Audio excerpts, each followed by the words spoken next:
ആദം നബി അലൈഹിസ്സലാമിന്റെ ഓർമ്മയില്ലാത്ത ഹജ്ജില്ല, ഇബ്രാഹിം നബി അലൈഹിസ്സലാമിന്റെ ഓർമ്മയില്ലാത്ത കഅബയില്ല. അവിടുത്തെ ത്യാഗത്തിന്റെ ബാക്കിയാണ് കഅബ. ഇസ്മായിൽ നബിയുടെ ഓർമ്മയില്ലാത്ത സംസമില്ല, ഹാജറ ബീവി റളിയല്ലാഹു അൻഹയുടെ ഓർമ്മയില്ലാത്ത ജംറകളില്ല, സഅയുകളില്ല. നമ്മുടെ മുൻഗാമികളുടെ ഓർമ്മകൾ തുടിക്കുന്ന ഇടമാണ് ഹജ്ജ്.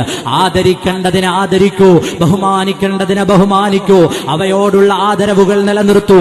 മഹാന്മാർ നടന്ന ഇടം, നിന്ന ഇടം, വന്ന ഇടം, ബാക്കി വെച്ചത്, ഇതെല്ലാം അനുഗ്രഹപൂർണമാണെന്ന് ഹജ്ജ് നമ്മെ തൗഹീദിനെ അടിവരയിട്ട് നമുക്ക് പഠിപ്പിച്ചു തരുകയാണ്. നമ്മുടെ കൽബിൽ ഈമാൻ വർദ്ധിക്കാനാണ്. അള്ളാഹു നമ്മുടെ കൽബിലേക്ക് ഈമാൻ വർദ്ധിപ്പിച്ചു നൽകുമാറാകട്ടെ. ഇതൊക്കെ ഹജ്ജ് കാലത്ത് നമ്മൾ ഓർത്തിരിക്കേണ്ടതാണ്. അള്ളാഹു അതിഥികളായി വിളിച്ചു കൊണ്ടുപോകുന്ന മനുഷ്യർക്ക് കാണിച്ചു കൊടുക്കുന്നതൊക്കെയും മുൻഗാമികളെ കുറിച്ചുള്ള ചിന്തകളാണ്. അവരുടെ ഓർമ്മകൾ നിലനിൽക്കേണ്ടതാണ്. മുൻഗാമികളുടെ ഓർമ്മകൾ നഷ്ടപ്പെട്ടു പോകരുത്. മുൻഗാമികളുടെ സ്മരണകൾ നിലച്ചു പോകരുത്. അവരെ ബഹുമാനിക്കുന്നതിൽ ഒരു കുറവും വരുത്തരുത്. അവരെ ആദരിക്കുന്നതിൽ വിട്ടുവീഴ്ചകൾ വരുത്തരുത്. അതെല്ലാം ഈമാനിന്റെ ഭാഗമാണെന്ന്, വിശ്വാസത്തിന്റെ മർമ്മമാണെന്ന് ഹജ്ജ് നമ്മെ പഠിപ്പിക്കുകയാണ്.